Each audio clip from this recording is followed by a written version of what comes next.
जो पृथ्वी पर के चेतावनी देने से मुंह मोड़कर ना बच सके, तो हम स्वर्ग पर से चेतावनी देने वालों से मुंह मोड़कर क्यों कर बच सकते हैं। इसका मतलब है कि जो प्रभु यीशु मसीह हमारे लिए अपना जीवन को दिए हैं, उस प्रभु यीशु मसीह के संगति में रहने से हमारा भविष्य का जो लक्ष्य है वो आने वाले दिन में हम उन पर अपना आशा को बनाए रखते हैं, तो परमेश्वर हमारे आशा को पूरा करता है। तो इसलिए हम हर समय जो बातों को देखते हैं वचन में, वो हमारा भविष्य के बारे में परमेश्वर कल्पना करके रखा है।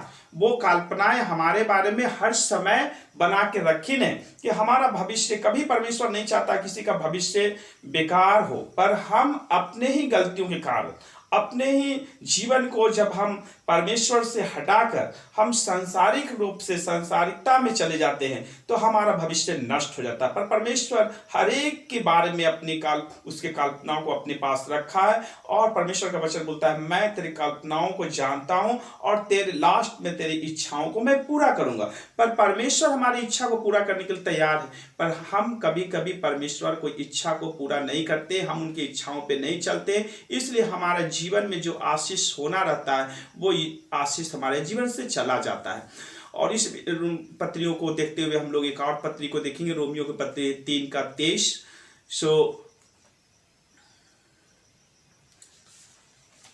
तो हमारे जीवन में कभी कभी क्या होता है, आप खोल लीजिए रोमियो 3:23।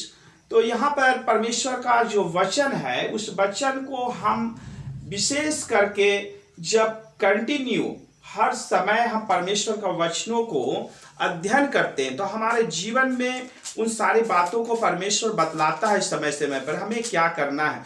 और रोमियो की पत्री 3:23 में परमेश्वर का वचन कहता है, इसलिए कि सबने पाप किया और परमेश्वर की महिमा से रहित थे। मैं इसको एक वचन को पहले भी आपको बढ़ के बता चुका हूं। तो यहाँ पर हम लोग देखते हैं कि परमेश्वर की महिमा से रहित है। हम जब अपने माता पिता की माँ के गर्भ में होते हैं, अपने माता पिता के द्वारा जो इस दुनिया में आए हैं, तो हमारा जो स्वभाव है, हमारे माता पिता का जो पाप का स्वभाव है हमारे अंदर है। बच्चा जब गर्भ में होता है तभी उसके अंदर पाप आ जाता है। यानी बच्चा पापी नहीं है, पर बच्चे के अंदर में जो स्वभाव है ना, वो स्वभाव हमारा माँ बाप का ब्लड जो है हमारे अंदर है, वो स्वभाव हमारे अंदर है पाप का। और बचपन से मैं इस बात को कभी कभी अनुभव करता हूँ, मैं खास करके विशेष करके मसीह परिवारों में मैं देखता हूँ, उनके बच्चे लोग अगर हैं, मैं कभी कभी किसी घर में जाते हैं ऐसे मसीह परिवारों में, तो उनका बच्चा छोटा है, तो वो इस बात को उनके गार्जियन को समझना चाहिए। वो कभी कभी क्या करते हैं, अपने बच्चे को मैं देखा हूँ वो ऐसे करेंगे, रिवॉल्वर दिखा के वो ऐसे करेंगे, अपने बच्चे को ऐसे करो ऐसे करो। तो वो बच्चा क्या है, वो उसके अंदर तो माँ बाप का जो ब्लड का स्वभाव उसके अंदर है ही पाप का, और वो उस बीच में अपने परिवार के बीच में अपने बच्चों को जिस ढंग से सिखाते हैं, ऐसे गोली चलाने से ढिसुम मर जाए, तो उस बच्चे के दिमाग में वही प्रभाव पड़ता है। तो बाइबल बताता है कि हमारे जीवन में वो परमेश्वर का जो अनुभव जो है, उस अनुभव को हम जब पवित्र वचन को पढ़ते हैं, हर के अंदर में पाप का स्वभाव है, पर उसके बावजूद भी हम पाप के स्वभाव होते हुए भी अपने बच्चों को जिस ढंग से चलाते हैं, हर बच्चे को हम लोग बातों को बोलते हैं कि ऐसे करने से देखो गोली मारेंगे, ऐसे करेंगे, तो उस बच्चे के दिमाग में वही बना रहता। फिर हम बड़ा होने के बाद उसी बच्चे को टॉर्चर करते हैं, तुम पढ़ता नहीं है, तुम अच्छा नहीं है, तुम इस रास्ता पे नहीं जाने लायक है, तुम बदमाश है। क्योंकि हम अपने बच्चों को बचपन में सोचते हैं कि ऐसा कर रहे हैं तो मेरा बच्चा, तो सोचते हैं कि चलो ये तो बच्चा, कोई बात नहीं, इसको सिखा दें। पर बच्चे के दिमाग में वो सब बैठता है, और परमेश्वर जो कल्पना करके रखा वो गलत कल्पना है उसके जीवन में नहीं, हमारे प्रति, चाहे हर एक लोगों के प्रति, पर हम उसके माइंड में उस बातों को डालते हैं, और परमेश्वर के वचन से परमेश्वर पर भरोसा जो होना चाहिए उसका उधर से दिमाग को, ध्यान को हटाकर हम संसारिकता बातों पे लाते हैं, और ऐसे करके हम उसके जीवन को ये करते हैं। इसलिए ये बात में बोलता है कि बच्चा जब गर्भ में होता है और उसके अंदर पाप आ जाता है, तो इस बात को हम लोग हमेशा इस बात को ध्यान रखेंगे। परमेश्वर का वचन कहता है कि अपने बच्चों को जो सही शिक्षा है, सही परमेश्वर का मार्ग में लेके चलो। एक जगह वचन में लिखा है परमेश्वर का कि अपने बच्चों को सही मार्ग में लेके चलो।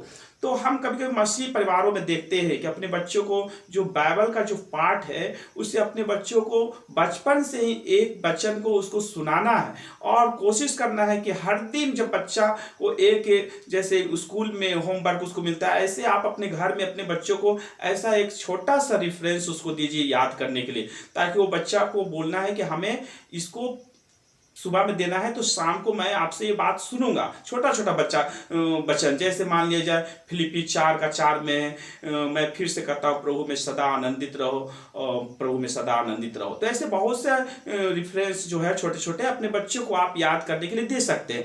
पर हम संसारिकता बातों में बच्चों को उलझा के रखते हैं, उसके माइंड में वो बन जाता है। पर परमेश्वर हमारे लिए और पूरी दुनिया के लोगों के लिए, हर एक लोगों के लिए जो कल्पना किया वो अच्छा ही किया, पर हम अपने बच्चों को जो माइंड में वो प्रेशर कल्पना डालते हैं वो संसारिकता तौर पे डालते हैं और वो बच्चे के अंदर में बैठ जाता है। तो इसलिए हमारे जीवन में जो परमेश्वर का जो आशीष होना चाहिए वो आशीष तो परमेश्वर देना चाहता है, पर हम संसारिकता तौर से उसमें बन जाते हैं। और यूहन्ना रचित सुसमाचार हम लोग 10 अध्याय देखेंगे, 10 पद, वहां पर भी परमेश्वर का वचन जो हमें है सिखाता है। यूहन्ना रचित सुसमाचार 10 अध्याय और उसका 10 पद को हम लोग देखेंगे।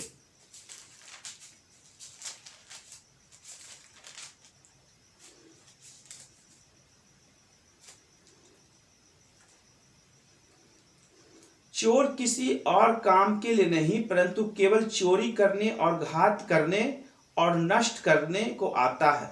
मैं इसलिए आया हूं कि वे जीवन पाए और बहुत तायत से पाए। प्रभु का धन्यवाद हो।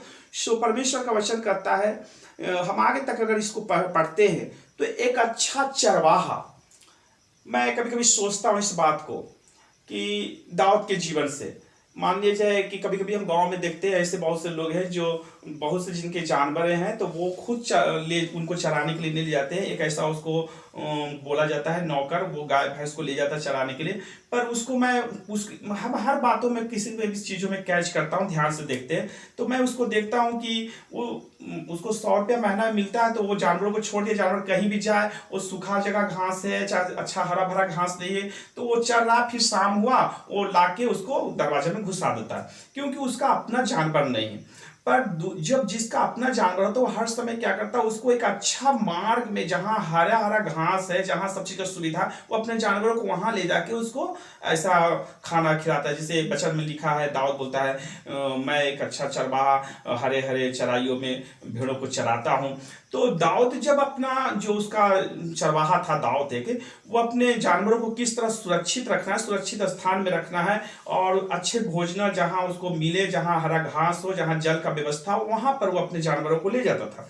तो अच्छा चरवाहा का मतलब क्या है कि हम एक परिवार तौर से, हम बच्चे के माता पिता हैं तो हम एक अच्छा चरवाहा है अपने बच्चों के लिए। हमें उसे एक अच्छा मार्ग दिखाना है, एक अच्छा स्थान, जैसे एक जानवरों के लिए हम वहां पर रखेंगे जहां हमारा जानवर हरा भरा हो, वहां अच्छा से वो घास को खा सके, पानी का व्यवस्था हो। तो हम एक माता पिता है, हमें एक अच्छा चरवाहा है अपने बच्चों के लिए। हमें बच्चों को किस ढंग से किस रास्ते में चलाना है ये हमारे सोचने की जरूरत है यार। हम ऐसे रास्ते में चलाएं, बच्चों को अच्छा वचन बताना, अच्छी बातों को। बहुत से घरों में मैं देखता हूँ मसीह परिवार में वो अशब्द बातों को बोलते हैं, बच्चा वो सुनता है, उसके दिमाग पर वही प्रभाव पड़ता है। फिर काफी समय के बाद लोग बोलते हैं हम प्रभु में हैं, कुछ हमारे बच्चे उन्नति नहीं कर पाए, आगे नहीं बढ़ पाए। परमेश्वर ऐसा नहीं करता। परमेश्वर का वचन कहता है मैं तुम्हारे लिए एक कल्पना बना के रखा हुआ, अंत में तुम्हारी आशा को मैं पूरा करूंगा। पर परमेश्वर हमारी आशा को पूरा करना चाहता है अच्छे चीजों से और अच्छे जगहों में, स्थान में हमें रखना चाहता है। पर हम जो उनके चरवाहे हैं, हम उनके माता पिता हैं, अपने बच्चों को सही मार्ग में नहीं लेके चलते। उनको अच्छा व्यवस्था पढ़ाई तो देते हैं स्कूल में, अच्छा हम उनके खाने पीने की व्यवस्था तो करते हैं, पर जो सही व्यवस्था जो है, सही रास्ता में चलाने के लिए उस चीज को हम लोग छोड़ देते हैं। कभी कभी अपने बच्चों के सामने शब्द बातों को बोलते हैं और बच्चे के दिमाग में वही पड़ता है। तो हम एक अच्छा चरवाहा, जैसे सबसे यहाँ कहता है यीशु हमारा अच्छा चरवाहा है, और यीशु जो अच्छे चरवाहा हैं तो हम उनके लोग हैं। तो परमेश्वर हमें अच्छे मार्ग में ले जाने के लिए, जब हम प्रभु का संगति करते हैं तो परमेश्वर हमें एक अच्छा मार्ग में लेके चलता है। उसी प्रकार हम संसारिक तौर से, हम अपने माता पिता, हमारे बच्चे, हम उनके माता पिता हैं, तो हमें उसे अच्छे मार्ग में ले चलने के लिए हमें अच्छे मार्ग में चलना होगा, ताकि वो भी हमारे देख के वो सीखे। और मैं उदाहरण के लिए आपको बताना चाहता हूँ, आप कभी कभी भेड़ों को देखिए, कैच कीजिएगा। बकरियों में और भेड़ में बहुत अंतर है। आप अगर ध्यान से देखें तो बकरी जो है हमेशा वो जिसका बकरी है वो उसका मालिक हुआ, वो मालिक को गाली सुनाता है। पर भेड़ को आप देखेंगे, वो भेड़ का चरवाहा, उसको देखने की जरूरत नहीं है कि मेरा भेड़ पीछे कहाँ किधर जा रहा, वो आगे है चरवाहा, भेड़ का चरवाहा। और भेड़ जितने हैं वो चरवाहा के पीछे ही जाएगा। अगर छोटा सा क्यारी है उस पे वो उसका चरवाहा चल रहा है तो भेड़ भी उसी लाइन से जाएगा। दाएं बाएं उसको कितना भी हरा घास मिलेगा वो नहीं उसमें मुंह मारता है, मुंह नहीं लगाता।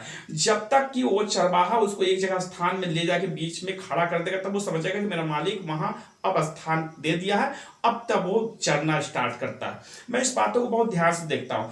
तो ये भेड़ जो है तो हम उसके चरवाहे हैं, तो जस्ट हम जैसे चलेंगे, हमारा बोल चाल, हमारा रहन सहन, हमारे बातों से हमारे बच्चों को दिमाग में वही प्रभाव पड़ता है। और साथ ही साथ जब हम परमेश्वर के वचन को भी सिखाते हैं तो उस मार्ग में जब बना रहता है, जो अच्छा चरवाहा हमारा यीशु है उसके संगति में रहता है, साथ ही साथ अपने माँ बाप का अच्छे संगति में होते हुए मेन चरवाहा हमारा प्रभु यीशु मसीह है, उसके संगति में रहने पर हमारा जो भविष्य है, जो प्रभु हमें सोच के रखा है, वो हमारे हमारे जीवन में पूरा होता है। तो हम यही चाहते हैं कि हर मसीह जो लोग हैं, आप अपने बच्चों को हर समय इस बात को ध्यान रखें कि आप कौन सा बात बोल रहे हैं। जिस बच्चे को वो आप सोचते हैं तो बच्चा चलो ध्यान नहीं दे रहा, पर बच्चा जो है बड़ों से बहुत ज्यादा तेज होता है। वो हर एक बात को माइंड में बहुत बैठा लेता है और वो बातों को उसके दिमाग में बैठ जाता है। इसलिए आप अपने बच्चों के सामने कभी भी ऐसे बात ना बोलें जो बच्चे के दिमाग में वो बैठ जाए और बच्चा उसी लाइन में चलना के लिए कोशिश करता है फिर। और परमेश्वर का धन्यवाद हो। एक और वचन हम लोग देखेंगे, लय व्यवस्था 17 का 11, पुराना नियम लय व्यवस्था 17 अध्याय और 11 पद।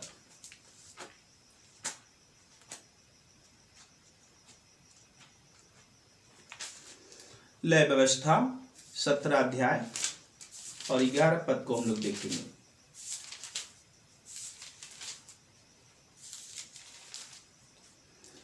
क्योंकि शरीर का प्राण लहू में रहता है और उसको मैंने तुम लोगों को वेदी पे चढ़ाने के लिए दिया है कि तुम्हारे प्राणों के लिए प्रायश्चित किया जाए, क्योंकि प्राण के कारण लहू से ही प्रायश्चित होता है।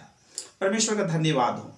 यहां कहता है क्योंकि शरीर का प्राण लहू में रहता है और उसको मैंने तुम लोगों को वेदी पे चढ़ाने के लिए दिया है कि तुम्हारे प्राणों के लिए प्रायश्चित किया जाए, क्योंकि प्राण के कारण ही लहू ही से प्रायश्चित होता है।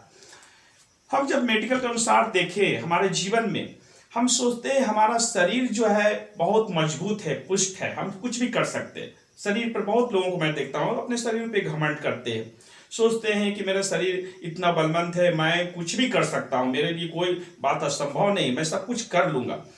पर जो ब्लड है, ये ब्लड हमारे जो शरीर में है, इसमें हमारा जीवन है, ना कि शरीर में।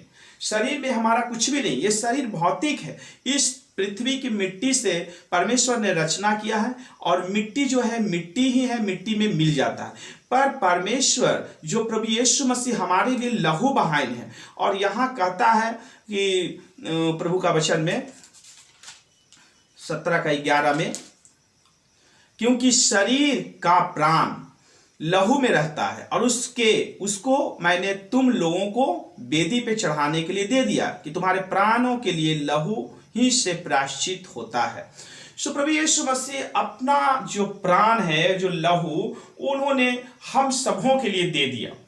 अब जब हम परमेश्वर से अपने गलतियों का पश्चाताप करते हैं, बहुत से नौजवानों के बारे में कहना चाहता हूं, आज बहुत से नौजवान लोग हैं, मैं सारी बातों को खुल के नहीं बताना चाहता हूं, हर एक नौजवान जानते हैं, मैं अधिक लोगों को बहुत ध्यान से देखते हैं।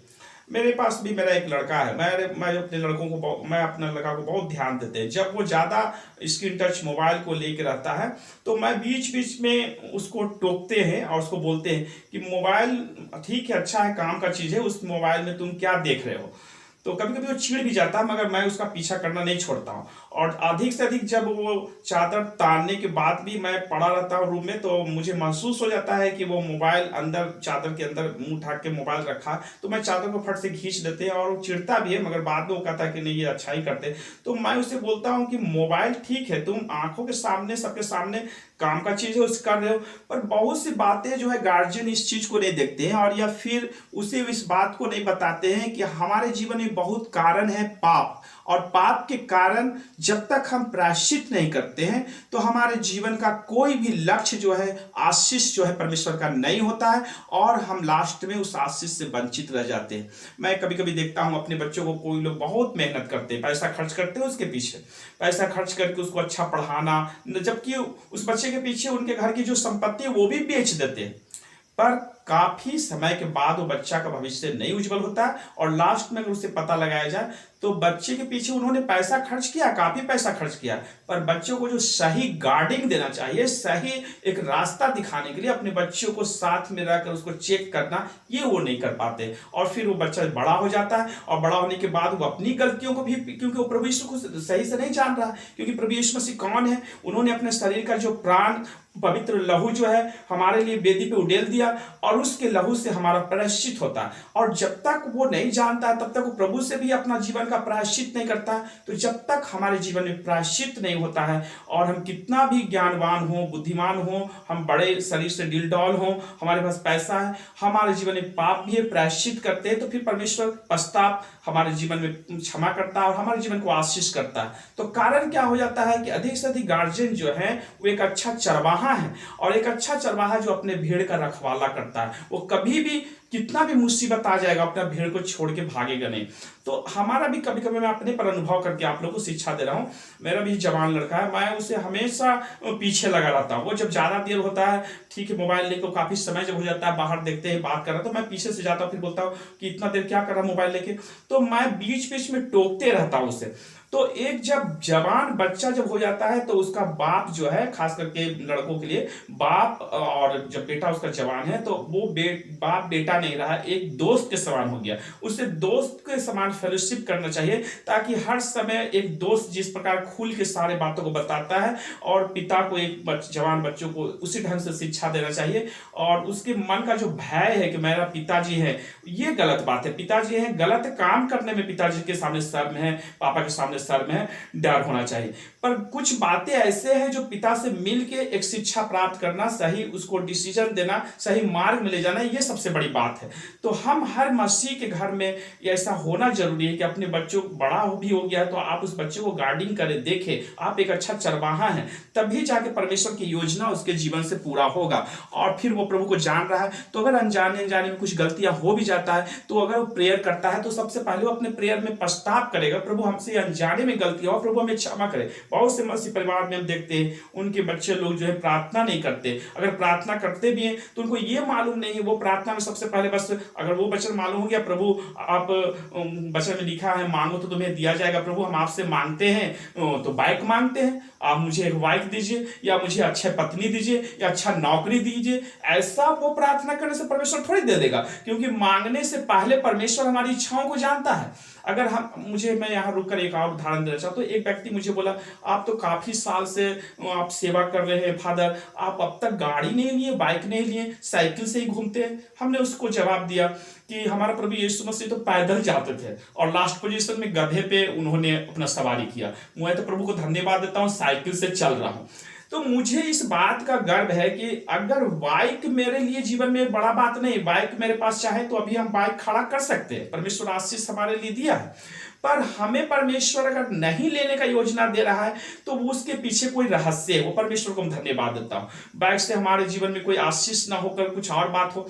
तो इसी प्रकार हम जब परमेश्वर को नहीं जानते हैं तो उस आधार से मांगते हैं, इसलिए हमारी इच्छा को परमेश्वर पूरा नहीं करता। हम प्रेयर करते हैं, प्रभु वचन जान गए, मांगो तो तुम्हें दिया जाएगा। तो परमेश्वर से हम प्रार्थना करते हैं, प्रभु हमें ये चीज दीजिए, पर उस चीज को हम लोग मांगते हैं, हमारा उद्देश्य क्या है?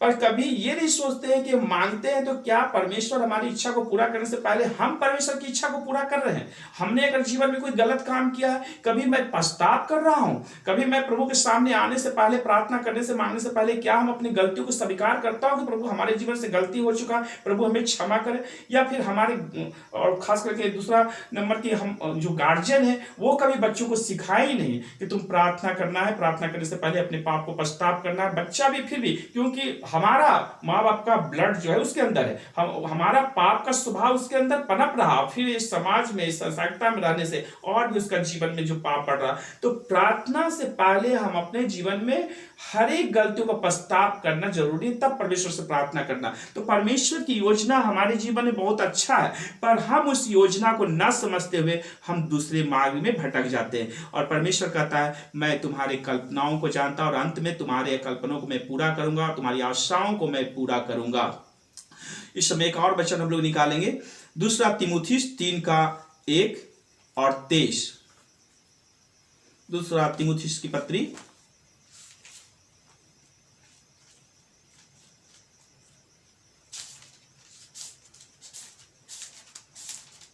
तीमुथियुस की पत्री निकालेंगे हम सब लोग।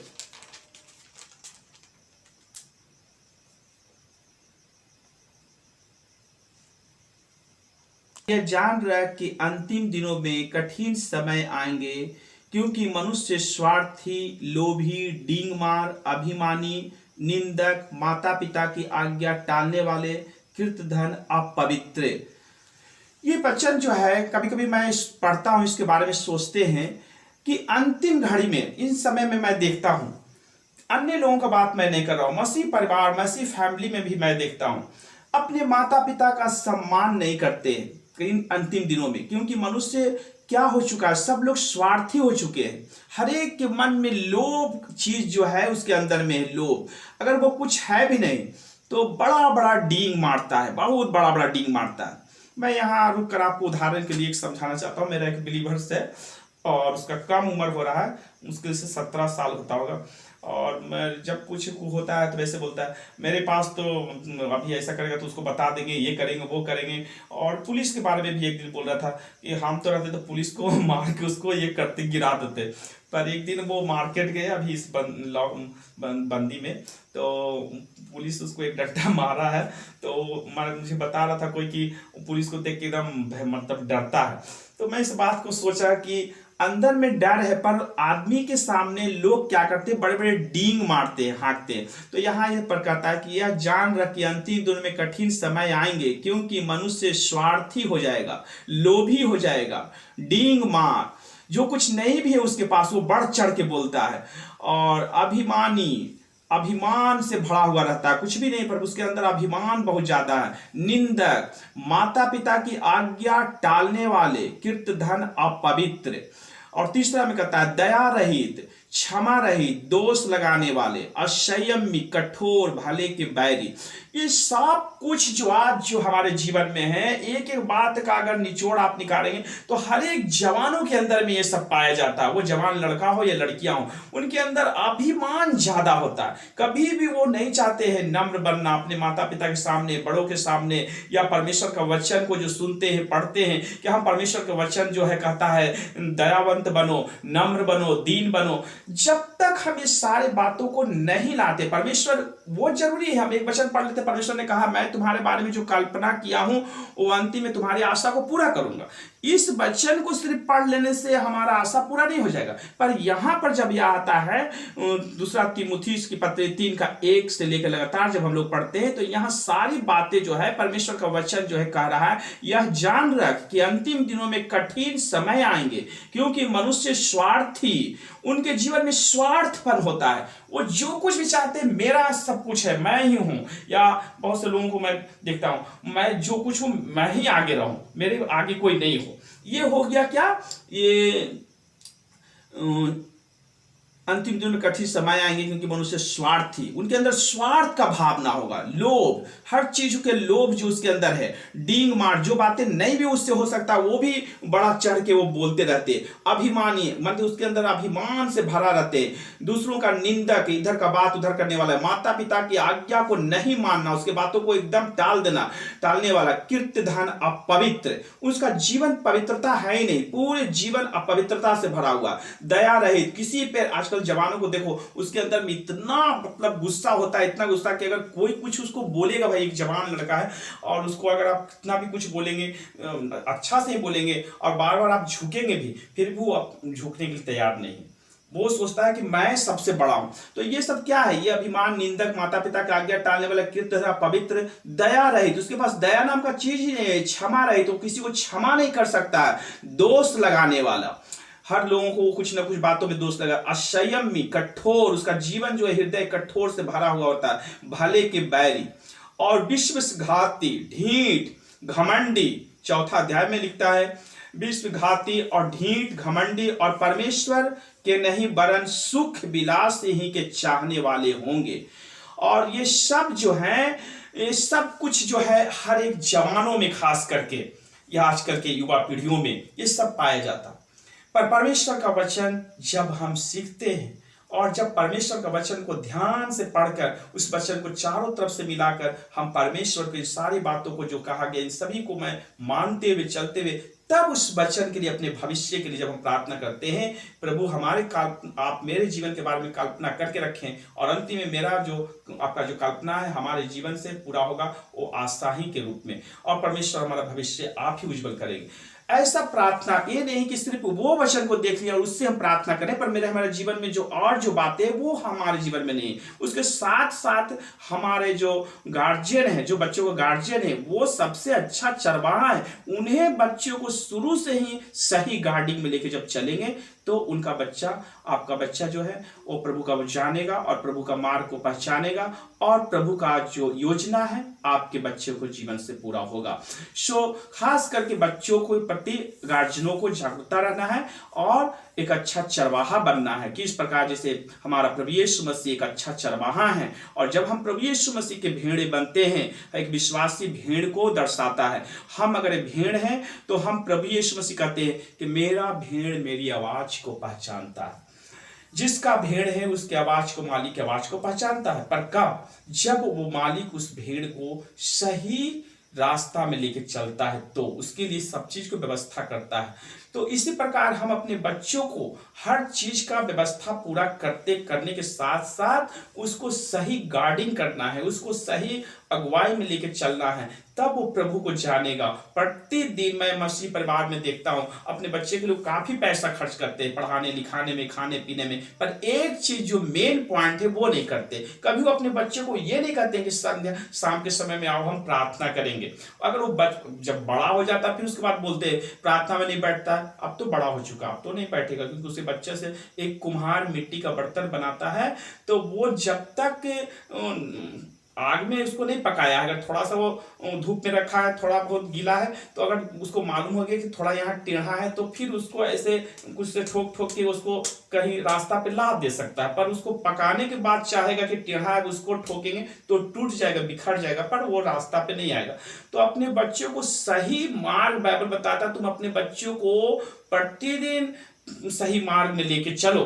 तो ये बच्चों को हमें बचपन से ही सही, एक मसीह फैमिली के लोग जो है वो अपने बच्चों को नहीं, संध्या समय है, प्रार्थना में बैठना है तो बैठना है, और हर दिन उसे एक वचन का पाठ देना है कि ये वचन तुमको, जैसे तुम स्कूल का होमवर्क करके ले जाते हो स्कूल में टीचर को जो टीचर तुम्हें देता है, तो मैं भी तुम्हारे घर के लिए एक धार्मिक अगुवा होने के नाते मैं एक टीचर हूँ आध्यात्मिकता, और तुम्हें ये वचन को कल शाम को सुनाना है, छोटा छोटा वचन लेके उसको देना है कि याद करके सुनाना। हर दिन प्रतिदिन हम लोग एक एक वचन अपने बच्चों को देंगे तो वचन को कंठस्थ वचन याद रहेगा, और चलते फिरते जब वो उस वचन उसके दिमाग में बैठ जाएगा, अगर वो गलत करेगा फट से वहां प्रभु यीशु मसीह का वचन वहां उसके जीवन में काम करेगा कि नहीं ये गलत है। और जब ये सब करते हैं तो परमेश्वर की योजना हमारा जीवन से पूरा होता है।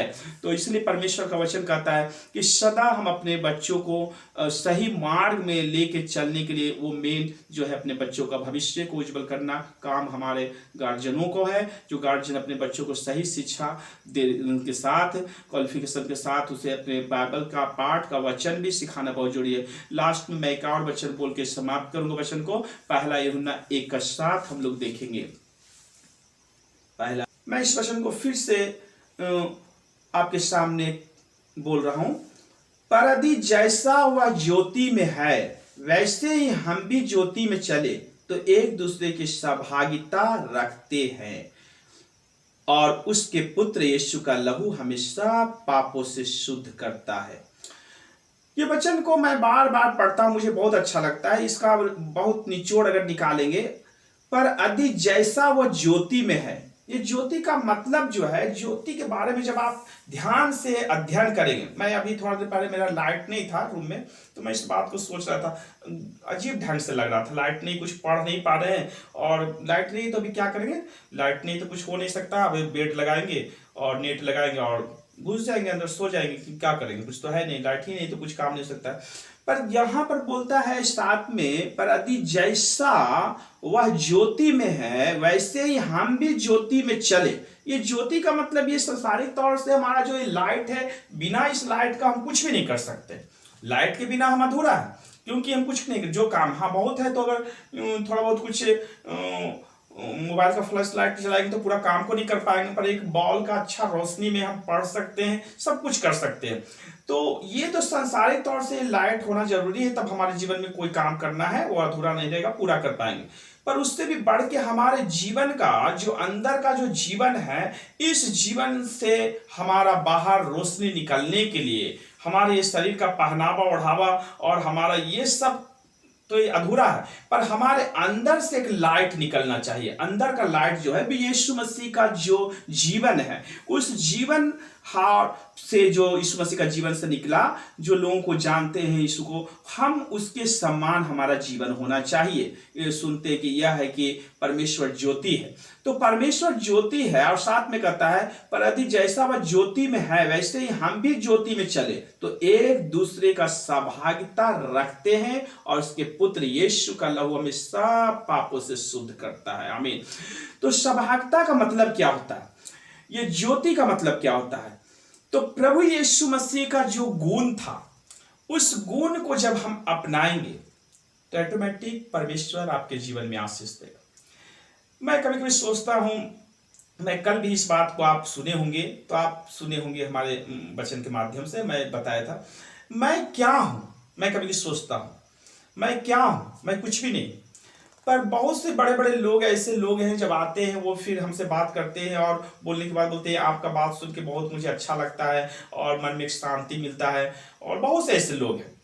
तो मैं सोचता हूँ कि मेरे पास क्या है, मैं तो इतना ज़्यादा क्वालिफाइड व्यक्ति नहीं हूँ और ज़्यादा विशेष करके, और फिर ऐसे मुझ में क्या है कि लोग मुझसे बात करने के लिए नहीं अच्छा लगता है ये सब। पर हाँ एक बात है, जवान लोग मेरे पास नहीं आ पाते, बड़े बुजुर्ग लोग वो बैठना पसंद करते हैं, क्योंकि जवानों को दिक्कत हो जाता है आज के जवान को, क्योंकि वो मेरे पास बैठेगा तो उसको धर्मी के बात को बताते, अच्छा बात को बताते, वो बातें तो उसको सुनने में अच्छा लगेगा नहीं, इसलिए वो जल्दी घसकना चाहता है।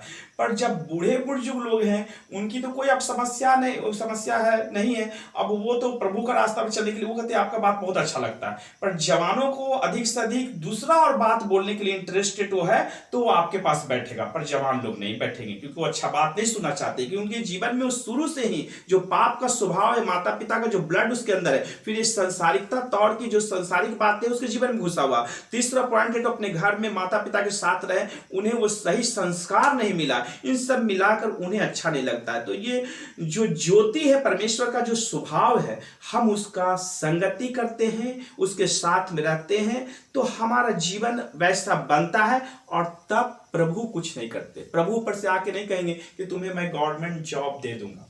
वो अपना काम, हर काम मनुष्य के द्वारा ही कराते हैं आपके साथ। आप कहाँ, उनका आशीष का हाथ आपके ऊपर है, आप वो आपके साथ है। हर व्यक्ति आपको आगे बढ़ाने के लिए तैयार है, और आपका उनके हाथों में आपका भविष्य है। तो जब तक हम प्रभु का वचन और प्रभु का आज्ञा को नहीं पालन करते, और अपने माता पिता बड़ों का, और साथ ही साथ उनके माता पिता भी अपने बच्चों को सही गाइडिंग नहीं देते, तो कभी बच्चा का भविष्य उज्जवल नहीं हो सकता। और लास्ट फिर हम लोग कहते हैं कि हम प्रभु में हैं, हमारे घराने में हमारे बच्चे लोग कहाँ उन्नति कर पाए, कुछ भी नहीं कर पाए। प्रभु को दुख लगता है। प्रभु कभी नहीं चाहते किसी का भविष्य नष्ट हो, पर हम लोगों का भविष्य को बनाने के लिए परमेश्वर हमें रखा है। आदम के वाटिका में परमेश्वर आदम को और हव्वा को रखा, उसने उसको बंदी बना के नहीं रखा, फ्रीडम छोड़ दिया और उसने कह दिया क्या करना है क्या नहीं करना। पर उसके बाद परमेश्वर उसको चेक करने नहीं आता था। पर आजकल के बच्चे जो है, अगर आप उसको गार्डिंग नहीं करेंगे, क्योंकि पाप का स्वभाव है, वो आदम और हव्वा में नहीं था, फिर भी वहां भी शैतान उसको बहकाकर पाप में गिरा दिया। और आज जो पाप का दुनिया है, पाप का संसार है, इस संसार में अगर आप अपने बच्चों को सही गार्डिंग नहीं करते हैं तो आपका बच्चा कभी भी सही रास्ता में नहीं चलेगा और आपके हाथ से निकल जाएगा। फिर लास्ट में प्रभु यीशु मसीह का बदनामी होता। लोग कहते हैं ये मसीह लोग हैं, इनके बच्चे हैं। तो हम आपसे विनती करते हैं, निवेदन करते हैं कि आप अपने बच्चों को सही शिक्षा दें। सही संसारिकता क्वालिफिकेशन में आगे बढ़ा रहे, अच्छी बात है, पर साथ ही साथ प्रभु यीशु का वचन जो आप प्रभु को मानते हैं, प्रभु का पवित्र वचन, उसके जीवन में डालिए। मैं यहाँ पर रुक कर एक बात को और बताना चाहता हूँ। लास्ट में हमारे गांधी जी एक बात को बोली, वो स्पष्ट बोली, मैं जीसस को मानता हूँ, जीसस को मानने वाले को मैं नहीं मानता हूँ। अगर हर व्यक्ति का स्वभाव जीसस जैसा हो जाए तो इन पास्टरों, इन फादर, इन सिस्टरों की जरूरत आवश्यकता नहीं। तो हमारे घर परिवार जब हम प्रभु यीशु मसीह को जानते हैं, हम अपने बच्चों को सही शिक्षा मार्ग बच्चों से नहीं देंगे तो आने वाले दिन में लोग बोलते हैं प्रभु यीशु मसीह का इनकार होता है, निंदा होता है, ये मसीह लोग हैं। प्रभु को हम धन्यवाद देते हैं। इस वचन को मैं यही विराम देता हूँ। प्रभु इस वचन के सुन जाने से आपको सबको आशीष दे। मैं कोशिश करता हूँ कि आप सभी वचन को सुन के आशीष प्राप्त किए होंगे। आइए हम आपके लिए प्रार्थना करते हैं। स्वर्गीय पवित्र यहोवा परमेश्वर, हम धन्यवाद देते हैं जीवित खुदावंत पवित्र परमेश्वर, आपका वचन प्रभु जीवित वचन है। प्रभु यीशु मसीह आपका वचन कहता है, मैं तुम्हारे लिए जो कल्पनाएं करके रखा हूं अपने मन में, अंत में तेरी आशा को पूरा करूंगा। प्रभु यीशु मसीह हम धन्यवाद देते हैं, आप हर एक के भविष्य के बारे में चिंता करते हैं। आपके हाथों में हर एक व्यक्तियों का भविष्य है प्रभु यीशु। पर प्रभु यीशु मसीह हम धन्यवाद देते हैं कि हर एक आज के नए पीढ़ी युवाओं के लिए प्रार्थना करते हैं, हर एक जवानों के लिए प्रार्थना करते हैं, हर एक जवान बहनों के लिए प्रार्थना करते हैं। प्रभु यीशु मसीह दया कर प्रभु, आज जो इस संसार में परमेश्वर जो शैतानी ताकत है, और शैतानी ताकत परमेश्वर हर एक जवानों को, हर एक जवान भाई बहनों को, जीवन को परमेश्वर जो अपने मार्ग में ले जाकर उनका जीवन को नष्ट करना चाहता है। पर प्रभु यीशु मसीह हर एक लोग परमेश्वर तेरे लोग है प्रभु, तेरे लहू से मोल खरीदे गए हैं। प्रभु यीशु मसीह हम प्रार्थना करते हैं, आज के युवा पीढ़ी नौजवानों के लिए प्रार्थना करते हैं। हर एक जवानों को प्रभु आपके हाथों में सौंपते हैं, हर एक जवान बहनों को आपके हाथों में सौंपते हैं। उनके जीवन में परमेश्वर आपका नाम का अनुग्रह हो, आपका नाम का आशीष हो। उनके जीवन से तमाम बुरी बातें, बुरे विचार, बुरे कार्य जो प्रभु यीशु मसीह आपके विरुद्ध में जो कार्य है, उस सारे कार्यों, उनके जीवन में जो शैतान कार्य करता है, वो तमाम शैतानी ताकतों को उनके जीवन से हम यीशु प्रभु के नाम से दूर करते हैं। प्रभु यीशु मसीह दयालु प्रभु दया कीजिए। हाँ प्रभु यीशु मसीह आपके नाम से हर एक जवान लोग प्रभु यीशु मसीह आपको जानने पाए,